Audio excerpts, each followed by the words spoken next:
We are told from a young age that helping others is a virtue, a sign of kindness, and even a moral obligation. Acts of generosity and selflessness are praised, reinforcing the belief that extending aid is inherently good. However, what if this very instinct, this drive to assist, does more harm than good? What if, in certain contexts, helping is not the answer but rather the problem? To question the sacredness of altruism is to step into uncomfortable territory, but philosophy teaches us that no concept is beyond scrutiny. When we examine the deeper consequences of assistance, we may find that well-intentioned aid can sometimes lead to unintended negative outcomes.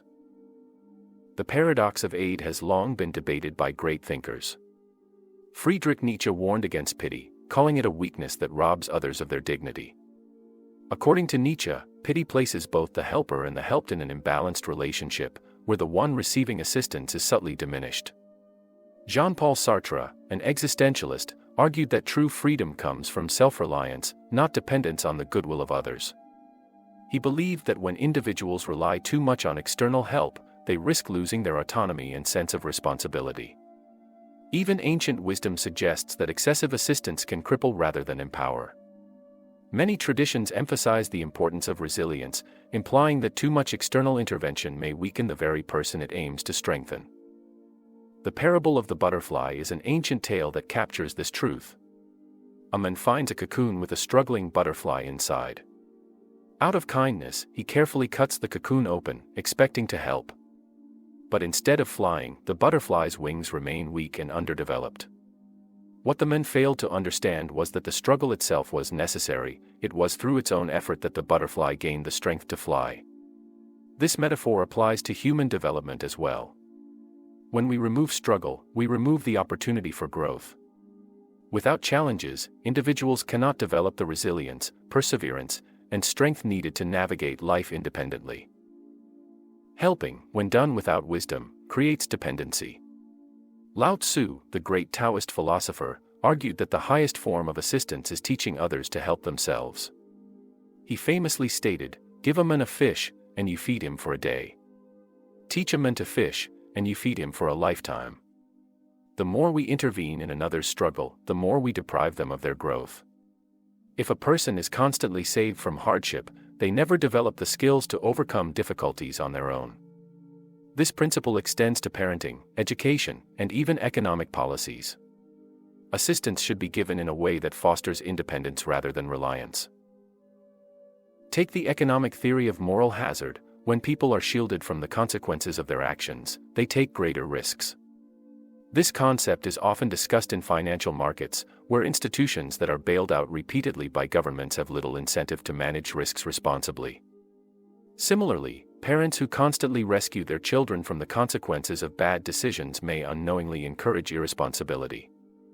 When people expect to be saved, they stop making careful choices, leading to cycles of dependency and poor decision-making. Unchecked help, rather than fostering security, can encourage recklessness. Even ethics questions the purity of helping. Immanuel Kant's categorical imperative asks whether an action is truly moral if it creates long-term harm. If a person's good intentions result in negative consequences, is the action still virtuous? Helping someone in a way that prevents their self-improvement or growth is not kindness, it is sabotage disguised as virtue. True moral responsibility involves considering the long-term impact of our actions, not just the immediate benefits. If aid leads to stagnation rather than progress, it ceases to be ethical. Psychology reinforces this. Learned helplessness, a concept coined by Martin Seligman, suggests that when people are repeatedly helped or rescued, they stop trying to solve their problems. This phenomenon has been observed in experiments with animals and humans alike. If an individual is constantly given external solutions, they may begin to see themselves as incapable of overcoming obstacles on their own. Instead of empowerment, we create passive reliance. This effect is often seen in individuals who have been overly sheltered or coddled, resulting in a lack of confidence and initiative. In an effort to be helpful, we sometimes disempower the very people we seek to uplift. Then there's the hero complex, the subconscious need to save others to validate our worth. Helping often isn't purely selfless, it's about feeling needed, about control. Some individuals find purpose in being the rescuer, but this dynamic can be harmful. When help is about the helper rather than the helped, it corrupts the act itself. The desire to be indispensable can lead to unhealthy relationships where one person assumes the role of savior while the other remains dependent. This not only prevents the recipient from developing autonomy but also traps the helper in a cycle of validation-seeking behavior. Consider relationships. How many friendships, families, and marriages crumble because one person takes on the role of the rescuer? In psychology, this is known as the drama triangle, a model where people oscillate between the roles of victim, rescuer, and persecutor. The rescuer, believing they are doing good, constantly intervenes in the lives of others. However, the moment they stop helping, they may be perceived as the villain. This dynamic fosters unhealthy interactions where one person remains dependent and the other remains in a state of obligation. Instead of fostering mutual growth, such relationships create emotional entanglement and resentment. Religious and philosophical traditions have long warned against excessive or misguided aid. The Bhagavad Gita promotes detached action, acting without attachment to results, suggesting that blind generosity, without considering its consequences, can be counterproductive. Buddhism echoes this idea, balancing compassion with wisdom. The Buddha taught that alleviating suffering should not enable dependence. True compassion is not about carrying others through their struggles but about guiding them toward enlightenment and self-sufficiency. Similarly, Stoic philosophy stresses the importance of embodying virtue rather than preaching it. Epictetus' advice, "Don't explain your philosophy. Embody it," reminds us that leading by example is often more effective than directly intervening in others' struggles. Beyond philosophy, psychological factors also support a more measured approach to helping. Constantly giving without limits can lead to emotional exhaustion, known as compassion fatigue.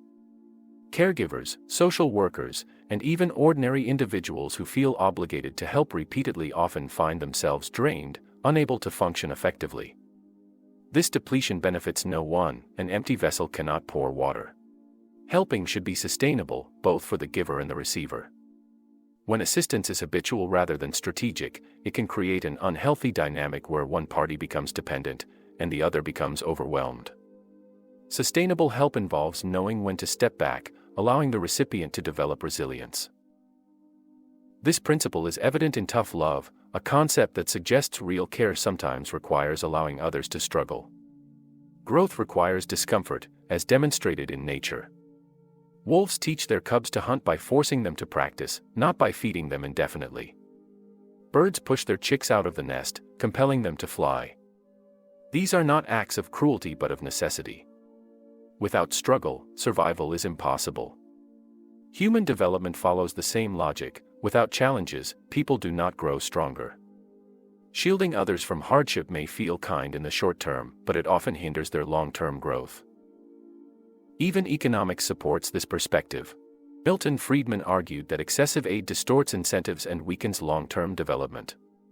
Countries that rely heavily on foreign aid often fail to build strong internal economies because they become dependent on external resources. The same pattern appears on an individual level. When people receive constant assistance without effort, their motivation to become self-reliant diminishes. A well-intentioned safety net can become a trap. The fall of Rome serves as a historical warning. Its reliance on mercenaries and external resources, rather than internal strength, contributed to its downfall. A system that cannot sustain itself will eventually collapse. Modern society often prioritizes quick, easy solutions over long-term empowerment. GoFundMe campaigns, immediate financial bailouts, and constant psychological reassurance may seem compassionate, but they can sometimes delay important life lessons. Helping someone escape a crisis without addressing the underlying cause merely postpones the problem. The saying, "Teach a man to fish rather than give him a fish," captures the ideal approach, providing knowledge and tools instead of temporary relief. But even this principle has a condition: the person must want to learn. This does not mean abandoning empathy or becoming indifferent to others' struggles. Rather, it requires redefining what true support looks like. Instead of merely solving problems for others, we should equip them with the skills and resilience to solve their own. The ultimate form of help is empowerment. Marcus Aurelius captured this wisdom with his words, "Waste no more time arguing about what a good man should be. Be one." If we truly wish to help, we must first master ourselves. By strengthening our own character and resilience, we provide the most valuable example for others to follow, one that fosters genuine growth rather than dependence. Ultimately, the question is not whether helping is good or bad, but rather how and when it should be applied. Assistance, when given thoughtfully, can be empowering. But when it is given indiscriminately, it risks weakening rather than strengthening. True help is not about immediate relief but long-term growth. Perhaps the greatest act of kindness is knowing when to step back, allowing others to build their strength through struggle. Only then can true independence and resilience emerge. This is the Beyond the Surface channel. Like the video, share it with a friend and subscribe for more videos like this one. Thank you for watching.